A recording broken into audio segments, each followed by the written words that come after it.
I'd like to welcome you all to the first annual Bedbox Symposium. I was very pleased to hear it already is an annual symposium. Well, it's an honor, I think, and especially in my line of work, I'm very glad that there is more of an information exchange on bedboxes, because we use them a lot, but my feeling is that we don't know exactly what we are doing. So I think there's a lot to learn, and I'm glad this initiative is taken. First, I'd like to introduce myself. My name is Gitty Korsuize. I work for the city of Utrecht, and I'm an urban ecologist. I'm also on Twitter, and I hope to tweet a lot today for the people who are on Twitter. And of course, in the name of the city of Utrecht, I'd like to welcome you, because I'm very pleased that the first symposium is in Utrecht. I'm honored, to be honest. I'll make a short introduction of the city of Utrecht, and then I'll move on to beds in Utrecht. It's probably more of interest to you. But first, of course, I'd like to advertise. Because Utrecht is the fourth largest city in the Netherlands, and we have really lovely kennels. So for the people visiting us today, tomorrow, and you have some time, spare time left, do visit the kennels. You can eat there along the kennels in the shade of the trees. It's very lovely.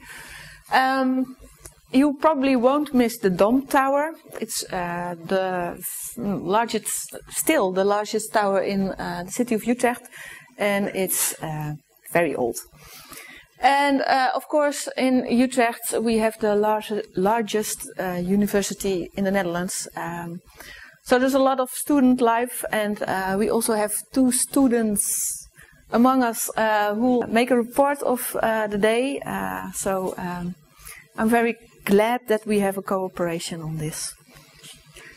Okay, probably more of interest to you, beds.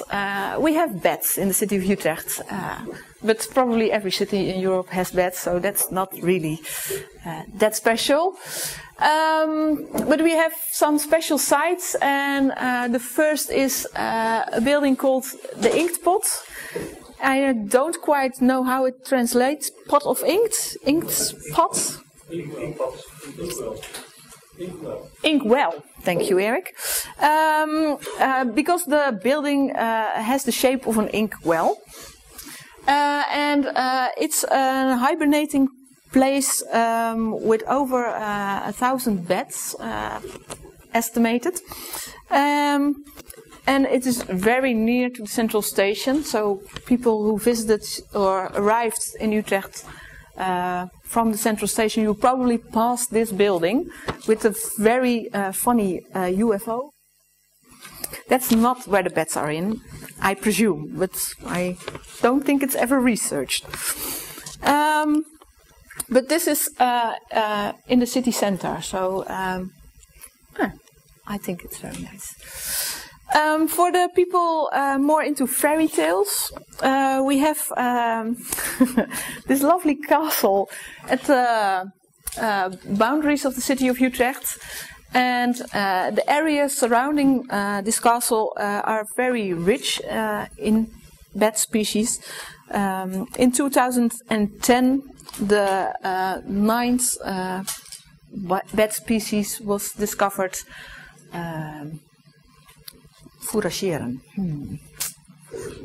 Foraging. Thank you. Near this castle, it's called Slot Haarzuilens, or the area is called Haarzuilens. The castle is Castle de Haar, and in total, it amounts to 9 species living in this area. So that's pretty rich for Dutch standards. And the last bed highlight of Utrecht. It's a fortress, Fortress Rijnauwe, as it is called. And each year there are over 250 hibernating beds. in 2011, the greater mouse-eared bat was discovered here. This bat wasn't seen here since 1968, I believe. So that was very nice for the people who discovered it. And it's well known as the very famous hibernating site. And it's also located very near to Utrecht. Okay, this needs some introduction.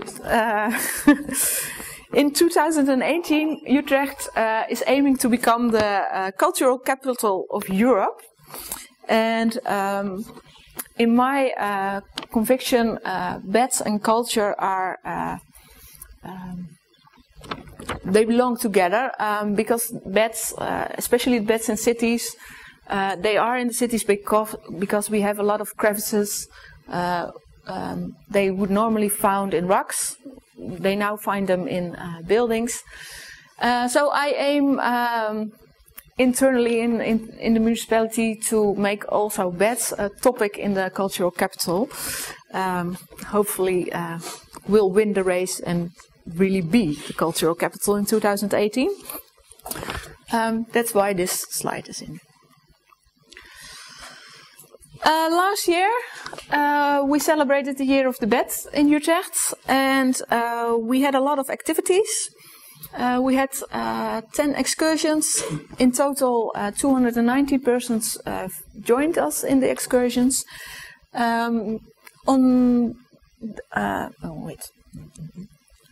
Yes, this is a photo of the children's excursion. It was very well visited, and kids really enjoyed themselves. It was very exciting, and we got good results there. We also opened an internet website where people could tell us when they whether they saw a bat or not, and they could pin the location on the map. And in total, we collected 359 bat sightings, and my assumption was bats were spread all over the city, and this confirmed the assumption. So that was a nice, how do you call it? Citizens research project. We started the year with a lecture. It was in a venue which could hold 50 persons, and we had a lot of people who would like to join. So we made it 2 lectures for the people who weren't able to hear the speech or the lecture the first time. So that was also an overwhelming success. We had 2 workshops, and 26 persons we could learn more about bats and how you could see them, the use of a bat detector. One of the workshops was also in this venue, so it's nice to be back. And the reason why I'm very glad the Bat Box Day is coming to Utrecht is that we also hung over 275 bat boxes throughout woodlands in the city. I'll tell you more about that tomorrow before we have the excursion. And I'm very lucky that we also have 8 volunteers who help the city of Utrecht to monitor them. And some volunteers are also present today to learn more about bat boxes. So 2011 was a very good year for Utrecht and bats. So I hope you enjoyed this symposium. I know I will. I'm very curious into what I will learn. I hope in 2 days I know a lot more how we can effectively use the bat boxes. And of course I hope you enjoy your stay in the city of Utrecht. And that's it. Thank you for your attention.